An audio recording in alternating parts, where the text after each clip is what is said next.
being here, guys. We're at, right at the top of the hour. So we'll wait just a little while here and let the room fill up. We just really opened it up at this point. So as you guys might have known, because you might have been sitting there waiting for us. So Vivian, good to see you. Vivian, sorry about the confusion on the time. You emailed me yesterday and said, hey, you said it was at 2:00 and it's at noon, right? Sorry. I'd like to think I'm perfect. I'm not. Far from it. So, and if you guys can hear it, like I've been sick, I feel better, but my voice has not recovered yet. So Carmine, sorry about that, man. Listen, Carmine, I'm pumped to get your story. You've heard it enough from me, right? So you can I know. almost recite it. But you guys are doing some really great things at Cornerstone. I love the peer-to-peer stuff. So I'll bring that up. We'll talk about that. The value of this network that you've built. No, I'm stoked on what you guys are doing. It's fun to work with you. You're progressive in your mindset. So this is going to be a fun conversation. We'll give it a couple minutes before we dive in. Yes, sir. Yeah. Hey, just want to make sure everybody can hear us, right? So, sometimes it feels like we're talking into a void. So in the chat, if you would, just kind of give me a yes or a thumbs up if you can hear us okay. Frank, good to see you, man. So in chat or all right, cool. Jeff, thank you, sir. Appreciate it. Awesome. Carmine, sounds like we're coming across loud and clear. I'm glad we didn't do this yesterday, Carmine. I could barely talk. Oh, good. We would have had to change it. Like it was super raspy. So yeah, very cool. All right. So hey Frank. Yeah, Frank, you and Carmine know each other. All right, Jay, thank you, man. Appreciate it. Very cool. All right. Well, just to keep this thing cruising, like where's everybody in? Where are you located? Jay, thank you. Great mustache. I appreciate it, man. It's part of my gimmick. Let me show you something that's in my pocket. I think it's the last one of these. So my wife went out and made stickers. Scottsdale, Arizona. Jeff, I am a proud graduate of the esteemed educational institution, Northern Arizona University. Scottsdale is one of my favorite places in this country. Yep, Scottsdale. Man, I love it out there. Yeah, I grew up in Wisconsin, moved to Tucson, Arizona. I went, this is way too hot, and I like snowboarding. So I moved up to Flagstaff, finished my degree up there. So that was good. Very cool. Well, I'll tell you what. Yeah, come here and spend money, Jeff. Okay, man. Okay, before we jump in, Carmine, I'll tell you, and I think I told Jay earlier this week, I got an awesome trip planned for January and February. Where are you going? I'm in Florida now. I'm married a Florida girl, but I'm a ski bum. So leave here January 14th, meeting some buddies in Park City. I got a little camp that's on the pickup truck. So we'll drive across Texas, see some clients, play some golf, snowboard in Park City, snowboard in South Tahoe, and then Mount Bachelor in Bend, Oregon, and then Mount Hood. Been there. Yeah. Awesome. Then Jackson Hole, and then the long trip back to Florida. So take about 3 weeks. Beautiful. Yeah, seeing clients and working along the way. Jeff, don't I know? I was, I think I graduated in 97.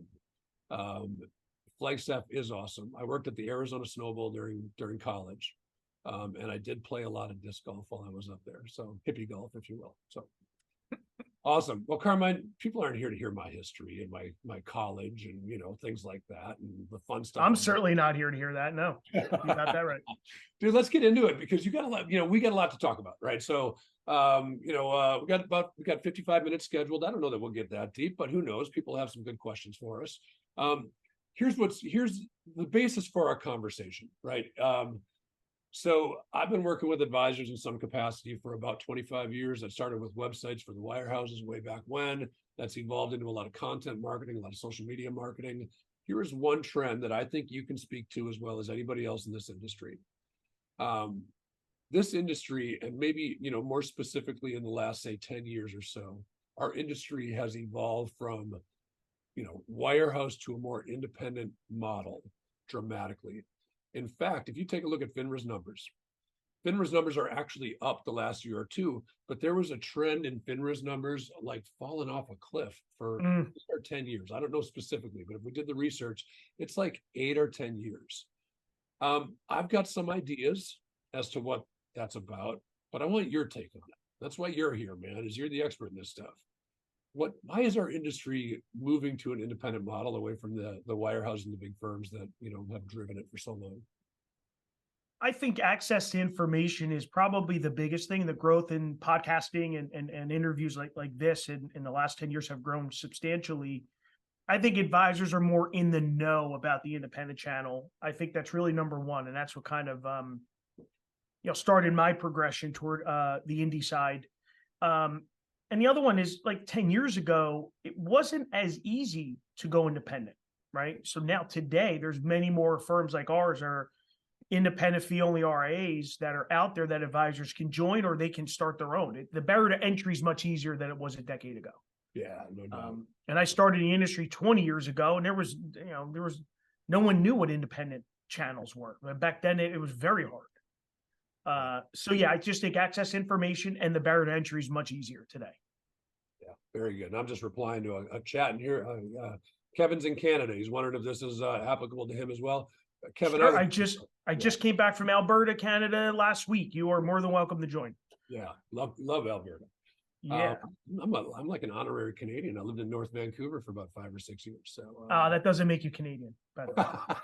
Can you play hockey? Let me get you on skates. If you can play hockey, you can be hilariously. And I don't want to digress too deeply, but I will for a second.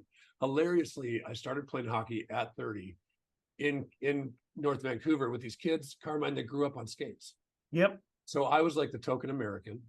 It was shinny hockey. They would, they'd bang pucks off my shin guards and I'd get a goal. That's the way I could do it. Right. But, okay. So I did, I really, I tried to embrace, man. So yeah, a little bit. And I grew up in Wisconsin, so I skated my whole life, but these guys were amazing. So, I agree with you wholeheartedly. I think that it is, there's a technical revolution that we'll talk about, right? Where it used to be, Carmine, if you wanted the best technology, you had to work with the biggest firms with the deepest pockets, right? And so that was the big draw.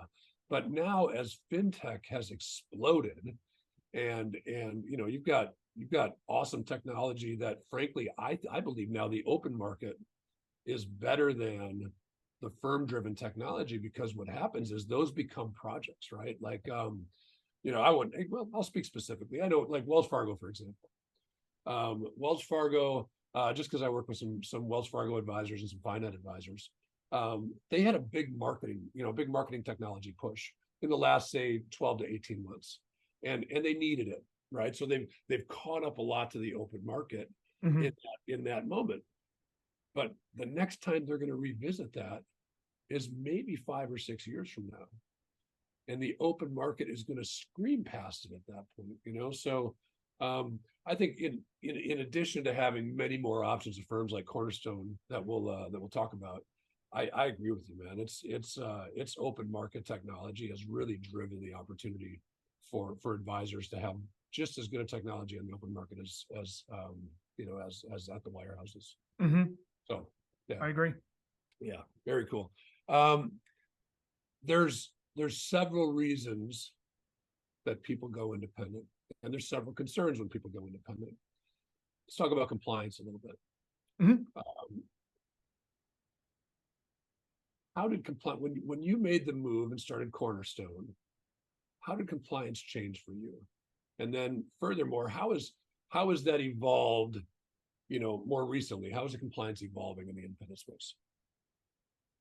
So I think there's a misconception where, we talk to advisors that are looking to us as options on a weekly basis. And there is a misconception that on the indie side, it's like the Wild West. We can do whatever we want, right? And that's not the case. I want to be very clear. There's no magic pill that alleviates you from any compliance requirements. The biggest difference is the large insurance company I was affiliated with for 17 years, and most of the big firms, their compliance mantra is we're going to allow X to the lowest common denominator advisor we have. Okay. And I was subject to that in many ways. The narrative today at Cornerstone, I started as chief compliance officer. We now have an attorney who's chief compliance officer here at Cornerstone. When an advisor asks for maybe, I want to use XYZ technology, the first question we ask is, how does it benefit the client? Awesome. That's the first question. And that's the major difference between the tech and the compliance guardrails that we had prior were all around what was that firm's main mission. And the firm I was affiliated with, they want to sell product. So if that technology or that service or that compliance question doesn't sell product again to the rainbow, it's probably a no, probably a hard no. Yeah. And I saw that in my 17 years there many times. So we're fueled by client impact here. So hey, just tell us, how does this benefit the client? How do we protect ourselves as a firm? Go for it. Once we check all the compliance boxes. That's the biggest issue, is that nothing's to the lowest common denominator here, or in most independent firms. How do we use it to impact the client's results? Yeah, love it. So I'm keeping up on Q&A, and I'm keeping up on chat, Carmine. So if I look like I'm distracted, it's me typing back to somebody. Oh no worries. So I think there's firms in our industry, right, that have a captive and an independent side. Right. I brought up Wells, Raymond James falls into that, Ameriprise falls into that, right? What I find there too is, even like in Wells Finance or Raymond James Financial Services, the lowest common denominator isn't even an independent advisor, right? You're an independent advisor with your own book of business at this firm, but you're subject to the exact same compliance as the riskiest Wells Fargo advisor or Raymond James advisor, even though and so that I've seen make an incredible impact on. You're an independent advisor with an independent broker dealer being governed like a completely captive advisor. And here's another thing too. Firms, and I'm in multiple mastermind groups with other enterprise leaders like myself, and being affiliated with a large one and having friends at wirehouses.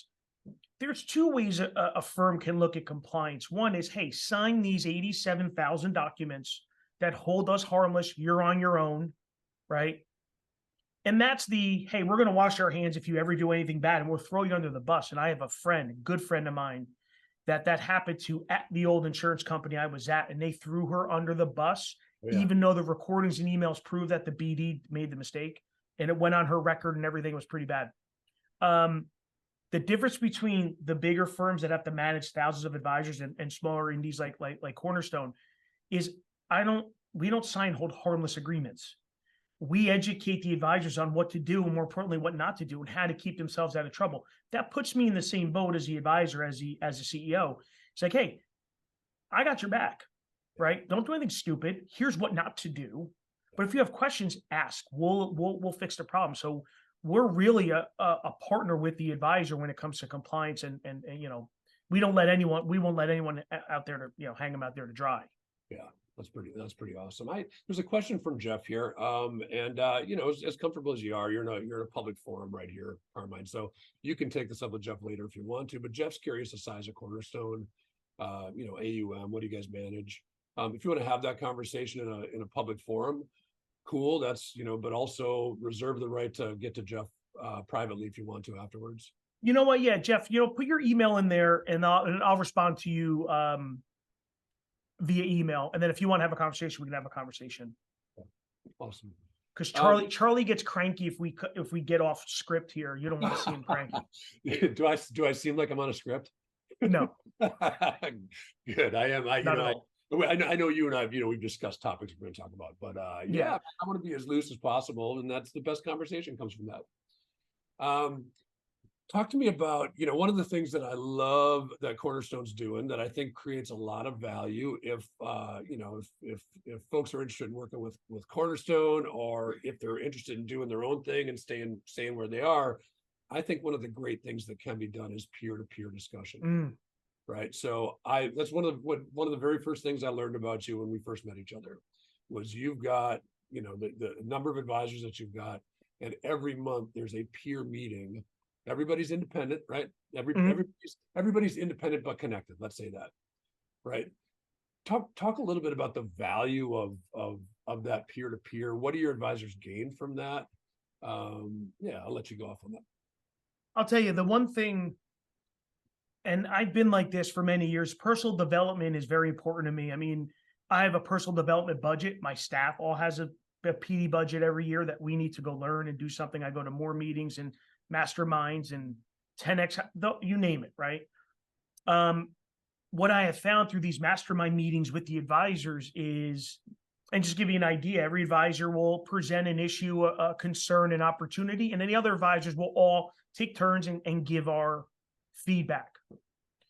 What has come out of these meetings? So let me give you an example. Last year, now it's a little selfish for me as the operator of the entity to sit there and listen, because I want to see common threads of, hey, where are a lot of the questions coming from? And 2 years ago, multiple advisors had the same issue. Hey, I'm just having issues asking for, we do a lot of financial planning here, that we lead with planning.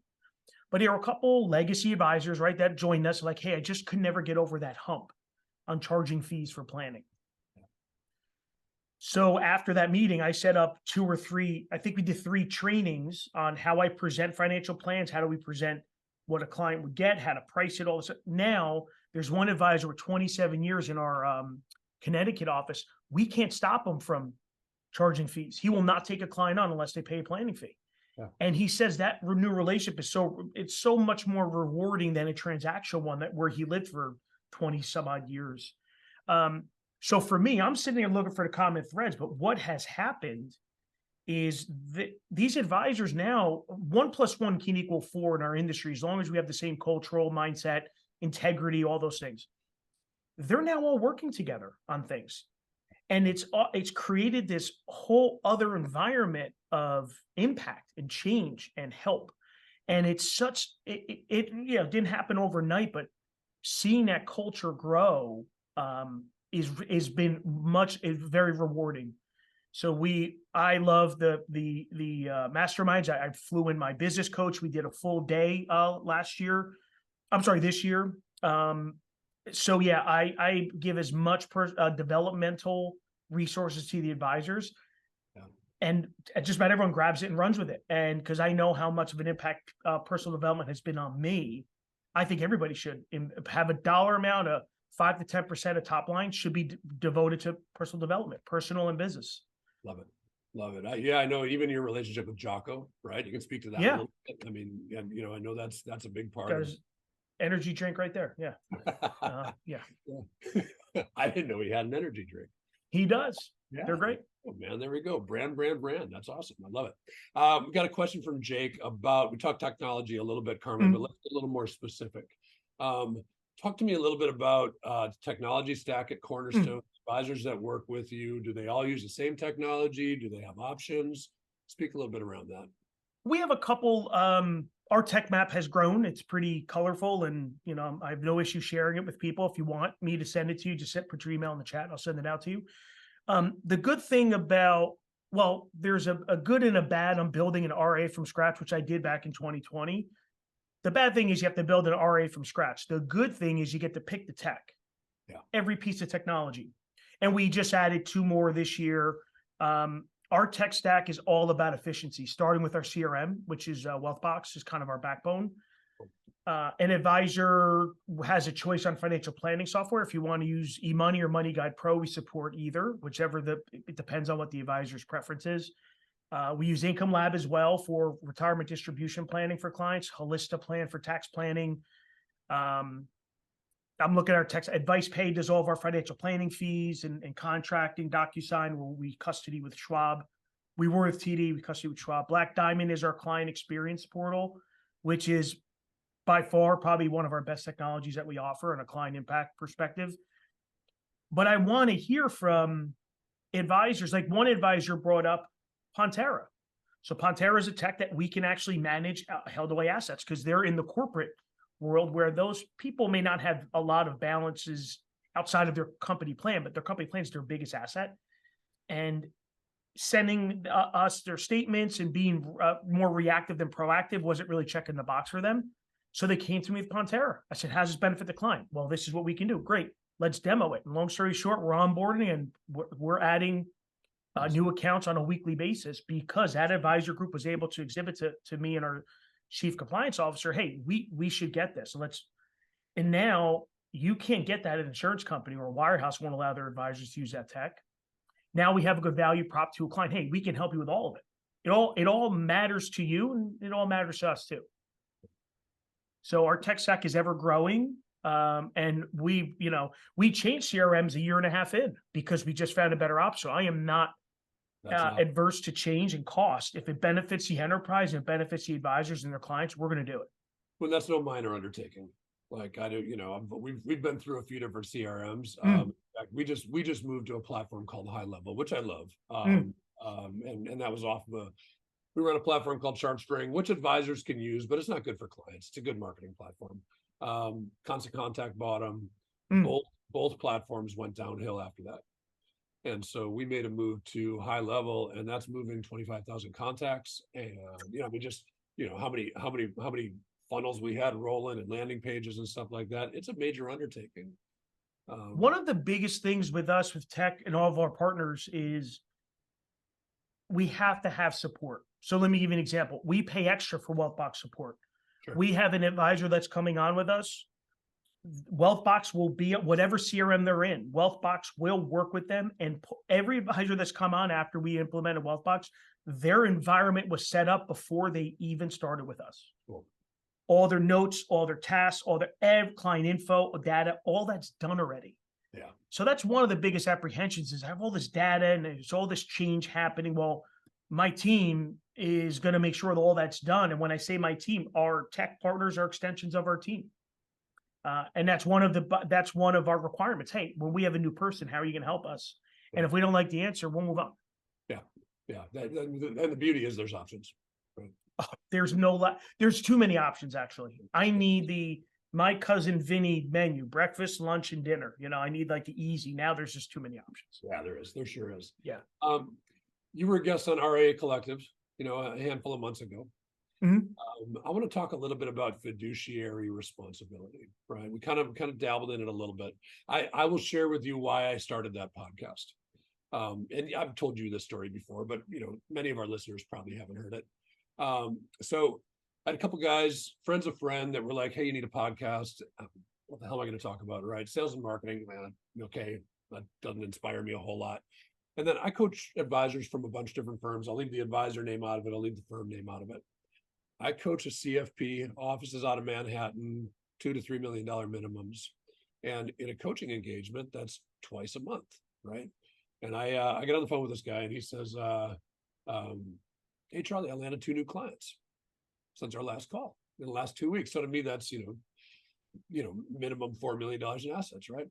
And so awesome, man. Good job. Tell me about it. The problem is they're a little smaller. They're 250 and 300, he says. Now he's with a major wirehouse, big firm, right? CFP, I mentioned. So he's got a fiduciary responsibility anyway, just with the designation, right? And not that he shouldn't have one anyway, without the designation. And I said, "What the heck are you doing, man? Like you're not set up to service $250,000 clients."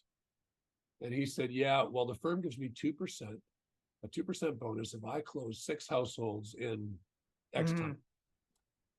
And I said, "How shitty is that? What do you mean?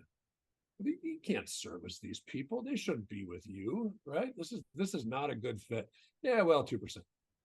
I called the podcast guys and I was like, "We got to do something. I mean, this is a problem for industry, right? It's like, I know what the podcast needs to be about." And so RIA Collective, for those of you who haven't run into it yet, please check it out, riacollective.com. All it really is interviewing guys like Carmine, heads of RIAs, some wirehouse, some legal representatives, attorneys that represent people in that move from wirehouse to an independent space. About 50 episodes out there. The sole purpose of that is to try and help these people who are in a position at a Morgan or a Merrill or a UBS or whatever, and they know it's not the right fit for them, right? Carmine, I want to learn more about when you're moved from the major insurance company into a completely fee-based independent space. Talk about, I don't know, man, maybe the purity of that relationship versus what it was prior.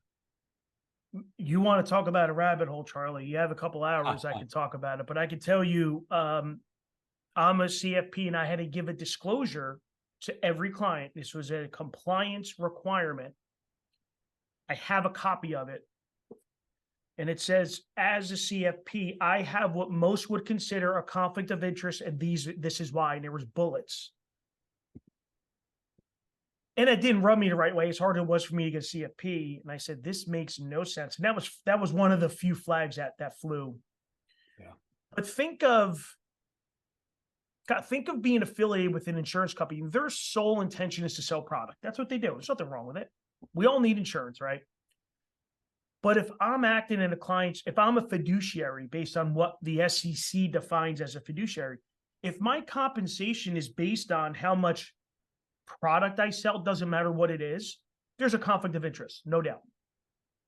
And I don't care if the SEC feels that a disclosure is enough. It's not enough because clients don't know, right? So every year you had a sales requirement. You had to do a certain amount of commission for their core product line, which is life, annuity, long-term care, or whatever. And if you didn't, you could lose the benefits for you and your family. Your payout goes way down. And I'll even give you another one that's even just an eye-opener to anyone that does not have that exposure. In order to become an advisor with that insurance company, you had to sell a certain amount of their product for 2 consecutive years. You had to do enough non-fiduciary sales as an insurance agent to basically be elevated to an advisor before they would allow you to become a fiduciary, which boggles my mind to this day how that's allowed, but I don't make the rules. Yeah. I wanted to hang a sign in my office, our old office, when I was still with this insurance company, and it says clients' needs above all else. Real big in our reception area. Yeah. For clients to see. And I was told, no, you can't. So the first thing we did, we built out our new office. That sign hangs. It's on my video on my homepage and on our website. First thing we ordered was that sign. That's right. Cool. And that's what that sign should be allowed in any advisor's office that has a fiduciary capacity to a client. Yeah. End of story. I mean, there's a lot of bird lines out there. There's a lot of, well, it's allowed because of it. And I get it. That, for every law, there's someone finding a way around it. I get it. But that wasn't for me. And every year there was another requirement. And today we're not fueled by product. We don't sell anything here. Yeah. We're fueled by impact. And what the funny thing happened, Charlie, was when I was having the conversations with my clients when I did leave the insurance company, go independent, and the narrative around the why I was leaving that insurance company, that strengthened the relationships of those. Half the clients didn't even know I had an affiliation with that insurance company. They're like, because they didn't own any of their products, because I was not a big insurance writer. I just did enough to check the box. But those relationships saying, hey, here's what advisors do, like at the wirehouses, at insurance companies, but here's what we do today. And clients got it. That's why we have between the 3 advisors that left me and 2 other ones, 99.4% retention when we transitioned, which is unheard of. Yeah, that's huge. Because we always did the right thing for the client. And then the narrative of the why followed, and it strengthened those relationships. And we had our best AUM year in the year we transitioned because of those conversations. Yeah. No doubt. That's cool. There's a lot of reward in that, huh? Oh, yeah. It's just validation that the clients understand why we went through the pain. We didn't get a check to go to a wirehouse or another insurance company. It cost money to go independent. Yeah. But we didn't do it for us. We did it for the clients. And it was very clear. Yeah, that's cool. You're a good dude, Carmine. Good. Let me call my wife. Let me get my wife on the phone. You can tell her that. Record that. Hey, I want to share another example of somebody I interviewed on the podcast. A young lady, and I say young lady, probably late 30s, early 40s. Got started. I can name the firms, but got started at Merrill. I think actually got started at Morgan as an assistant. Got licensed at Merrill. Went independent with Ameriprise. And was happy in those environments, right? So I'm not trying to say that the people that like that environment, I'm not trying to bag on that whatsoever, right? What happened to her was her husband actually got sick, right? So she couldn't keep up the pace of life that she had, a professional life, just based on the fact that they had 2 little kids. Her husband was sick; he's better now, but she started her RIA simply because she had lifestyle needs that could not be accommodated in the environment she was in, right? She had working with a team at Ameriprise that expected her to put in 60 or 70 hours a week, right? And she had more like 25 or 30 to give. I don't, you're a hard charging dude. And that's awesome. Not everybody is that way. Talk about the ability to kind of create the lifestyle that you're looking for in an independent space. If you're in a wirehouse right now, where you're being driven to, to hit numbers that frankly require 60, 70 hours you're working. Mm-hmm. Yeah. One of the biggest changes that the advisors will attest to that have come, we've liberated 11 so far in the just over 3 years. And they all came from constrained environments, right? So the biggest changes today they look back on, one of them is just personally how much better their lives are. Let me give you an example. One advisor could never unplug for a week and go to the Jersey Shore with his family because he just had to do, well, guess what our alpha team did, which our internal service team that helps the advisors do all their meeting prep and client interactions. He was able to shut his email off and actually enjoy time with his family, right? And he has 2 young kids. I myself, and you know this, Charlie, I go on to 2 sabbaticals a year and my email gets shut off, but I'm reading 7 to 10 books and I'm coming back with great ideas to then give to the team. We harbor that environment. We provide that environment to our advisors, being able to disconnect. You can't work on an engine while the car's running. You got to shut it down. I help each advisor build out their strategic calendar. Okay, let's segment your clients. Okay, well, your A's are going to get reviews in, let's do January and September, and we'll whiteboard that out in our conference room. I do it with every single advisor every December. We do a client count. Let's recategorize and let's map out the year. Because when you go in these surge windows of like 2 or 3 weeks of reviews, now you get a month off. I don't mean a month off where you just go to the movies and watch Netflix all day or whatever. But now you have a month of business development or unplug and go on your sabbatical. Dan Sullivan says it, and I'm in his 10X program, and the more time you disconnect and rejuvenate, the more successful you'll be. And I thought that was very counterintuitive, coming from a family that came here from Italy with nothing, and all they knew was to work. Yeah. And it's not. I think last year I took 4 months off, and this year around the same. But that's years of making sure that the capabilities, the tech, and we have redundancies, but I need that time off, because if you keep on hammering, look, when I'm on, like there's no nonsense. I'm focused in, I'm dialed in, great. But when I disconnect, I don't want to hear anything. I need my time, but it makes me a better husband, a better father, and a better leader. We had a mastermind last month, and one of the advisors says, your team is so good. I can't get over how efficient they are, how fast they're able to service whatever their needs are with their clients. It's great. I made a decision years ago to change who I am as a leader, and that goes to personal development. And granted, my team is great, but it started with me changing, because I had to change the way I thought, the way I led, and accessing them to developmental tools. We do weekly trainings with Echelon Front at a leadership consultancy. And it's all bled down, but it started with me making that decision of I need to be a better leader. And Dan Sullivan's right. The more you're able to step back, rejuvenate, and think, the better you're going to be as a person. So this isn't about just, hey, how your numbers look. Hey, how's everything at home? You need some time off. So yeah, I'm very, and that's why all of our staff people here, unlimited PTO time. Because I know how important it is to me, and I'd be selfish if not to think it would be important and impactful to them. So that's the culture we have here. And that's something that anyone on the outside looking in, once they know, they look under the hood. We're much different than most firms because of that. It's our culture. That's a hard transition for people. Now, Jay did want us to know, it was just to you and I, it wasn't to everybody, but he wants us to know that you do have a great team. Of course he did. He's my COO, by the way. Exactly. So Jay is part of that team. So, and the unlimited PTO, that's why he gets to play so many golf courses. That's exactly right. Yes. Yeah, very cool. Well, I get an opportunity to interact with a handful of your team members on a consistent basis, and I agree. Man, you know, especially with Jay and Tom, and those are my two main points of contact. Those guys are, those guys are prepared for every meeting. You know, they're professional in their approach, more so than I am probably. You know, maybe I just got a little too casual attitude. I don't know. Jay can teach me something here and there. Carmen, but I echo that, man. The building the infrastructure, and I know you spent a lot of time and a lot of years making that happen so that you can enjoy time away to rejuvenate, if you will, to bring new ideas back. And I actually wrote down, because I'll use this, you can't work on a car. You can't work on an engine when the car is running. Right. You got to shut it down. That's it, man.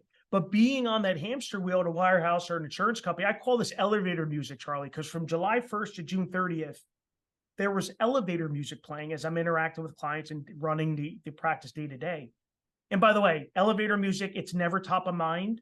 We always hear it when we're in an elevator. We never like it. It's never good.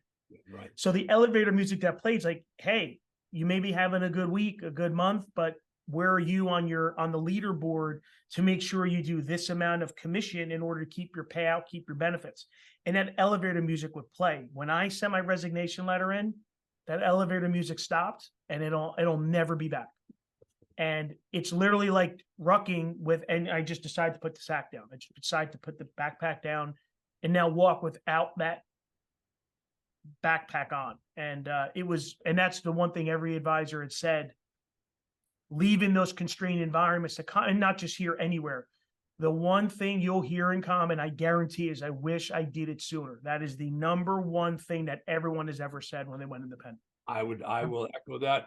And, you know, like we've got 50 episodes of RA Collective recorded. We actually took a hiatus on it because we had a bunch of stuff backed up. But we'll start recording again in January. I will say the exact same thing. Every independent advisor, every RIA, IAR that I've spoken to has echoed those words. I wish I'd have done it sooner. Yeah, for sure. So now you mentioned, and I didn't know it until we got on here, just kind of, you know, before we went live, you mentioned a book you had coming out this week, or this coming year. Yep. But excuse me. The voice, Carmine, sorry. That's all right. Actually, you don't sound that bad. Yeah. Well, talk a little bit about the book if you're open to that. I know it's a little sneak preview, but yeah. Yeah. So we're writing a book through Forbes. Me and a good friend of mine who owns an independent RIA out in Sonoma, California, a good friend of mine, Darren. We had very similar stories. I left an insurance company. He left the wirehouse. We both had legal issues, which is not the norm when you break away. We were the minorities in that. It was more personal than it was standard operating procedure for these companies. And not only did we survive, we thrived because of that. And, you know, him and I have been in a mastermind meeting for years, a mastermind group together. It gets together four times a year. And we were talking one day, and a third party, we're comparing our situations, and the third party said, you guys should write a book. This is interesting. And long story short, Forbes, we applied to Forbes, they picked it up, and it should be coming out Q2 next year. Awesome. And it's basically kind of two parts. One, why an advisor should be looking to go independent, of the whys. And then there's the how. Yeah. Okay. 30,000 foot on the how, because every firm that advisors are breaking away from are different. So there's different protocols, everything, but there's enough in that book. If an advisor gets that book, then they probably have the right mindset that they want to go independent. If an advisor needs to know they have a parent firm, or they love that leaderboard, and they love the shitty trips they send you on every year, if you love that stuff, independent may not be for you. Yeah, that's it. I say this in the book, Charlie. It's so true. The insurance company I was at, I had golden handcuffs on, right? They're golden because there's money involved, right? There's two types of people, and I'll know the type within 5 minutes of our intro call. One person looks and goes, wow, these are nice golden handcuffs. Look how nice they are. They're shiny. They're worth all this money. This is great. And then there's me. Yeah. I got to get these off. I don't care what color they are. I got to get these handcuffs off. Yeah. And just by the tonality of the conversation, I'll know within a few minutes what that advisor's thinking. Yeah. So their mindset. It's interesting. Yeah. So Social Advisors is 10 years old. And I worked for one big marketing company prior to that. And prior to that one, I ran a sales team for a large company that's now part of Broadridge. I was miserable every day. I mean, listen, there were highlights there for sure. Hmm. But it seemed like a burden every day, right? It was a constant grind. I felt like I was building it for somebody else most of the time. So I feel you. Like there were certainly I could have continued to climb that corporate positioning, but it never felt pure and it never felt right. So a little different, right? Outside the industry and serving it versus being starting my own RIA as you have. But certainly it was a leap that needed to happen. So Jason asked, you brought up legal. We haven't really commented on legal, but Jason asked to comment more on the legal aspects of that departure. I can speak a little bit to it just because we've interviewed plenty of attorneys along the way. Can you speak a little bit to your experience? I mean, don't compromise yourself. I don't want that to happen. Oh, no, there's nothing there. I would tell you the first thing you do if you're thinking about leaving is have your contract reviewed by an attorney that is familiar in the RA space. Yes, for sure. Every firm is different. My experience was the only one that I know of from the largest insurance company in the country. And it was, again, personal. Had nothing to do with protocol. They wanted to make an example of me. And it was probably one of the best things that's ever happened to me. And I wouldn't change a thing. I'd do it all over again because there was a way I could have avoided it, but I didn't. Yeah. Again, testament to, I'll never leave a person behind. And that's the reason why. Talked to Darren. He left a wirehouse, similar situation, different circumstances. Get your contract reviewed and get real professional guidance. And in my book, Broken Dealer, we have a whole chapter on this, right? And it's going to be around know your non-compete, know your timing, it's going to be very clear on when you can tell clients you're leaving. But I'm going to tell you this, if you're thinking of leaving, don't use your company email about any discussions around leaving, and do not tell anyone at your firm. Yes. Those are the two things that I can say with certainty. I don't care what firm you're at. Those are two that you can absolutely take home. Because once you leave, the people you thought were your friends, some of them will not be your friend anymore. Yeah. And for multiple reasons. And my story is another hour of what happened with me, but it's very clear on who looked at you like a cash register and who actually valued your friend. I have many relationships that are great that are still at that old insurance company, which I'll never get. These are lifelong relationships. And then there's other ones. If you're not ringing that cash register or getting someone's bonus, they don't care. You're a number. Yeah. And so those are two things I would tell you. Don't email about it through company email, and do not tell anyone at your firm about your potential departure. And the rest of it get reviewed, and just be careful. Yeah. The non-compete world is changing, though, actually, where it's and depending on what state as well, like New Jersey's a right to work state, like California, very anti non-compete-ish, but get some legal representation and to have them review and have them give you their optics. Yeah, and of course, like don't do anything stupid. Don't try to take a bunch of data. I mean, computer forensics and stuff like that. They catch all that stuff, right? They find everything out. And also, here's a tip: you probably know, if you're at a firm, other people that have left and went independent. And this is what I did when I decided to go independent. I called 5 or 6 people that left that insurance company, went on the indie side. I said, I don't want to hear the good. I know the good, right? Yeah. What's the bad? What's the worst thing that happened? What's the one thing you wish you didn't do or you did differently? And I wrote them down. And that's why not only did our transition go flawless, but the 11 we've done, we've had no issues. Yeah. My team, we have a whole transition process workflow, and we use a Microsoft project board with the advisor that's bolting on. So we have it basically, I wouldn't say cookie cut. We have the template built already of what needs to get done and when. So it alleviates a lot of that uncertainty from the advisor that wants to leave, but doesn't know, hey, how does my CRM data move over? How fast will the money come over? When does billing start? When am I going to get paid? That's important stuff. Yeah, for sure. Awesome, Carmine. Listen, you're such a good resource, dude. You've been through it. It got ugly. That's probably good from a learning experience. It was great. Wouldn't change it.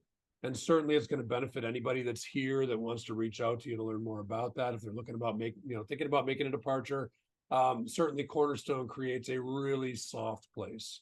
You've been through it. You've helped 11 people through it. There's a soft landing there if someone wants to reach out to you and be part of the firm. Sure.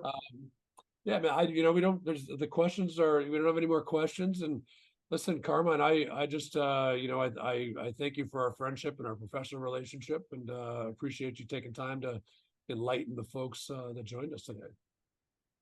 Thank you, Charlie. Always good to see you. Hope your voice gets better and get on those slopes, will you? I will, man. I will. Lots of pictures on LinkedIn coming. Yes, sir. All right. Cheers, Carmine. All right, Charlie. Have a good one. Thank you, everybody who showed up. Take care. See ya. Bye.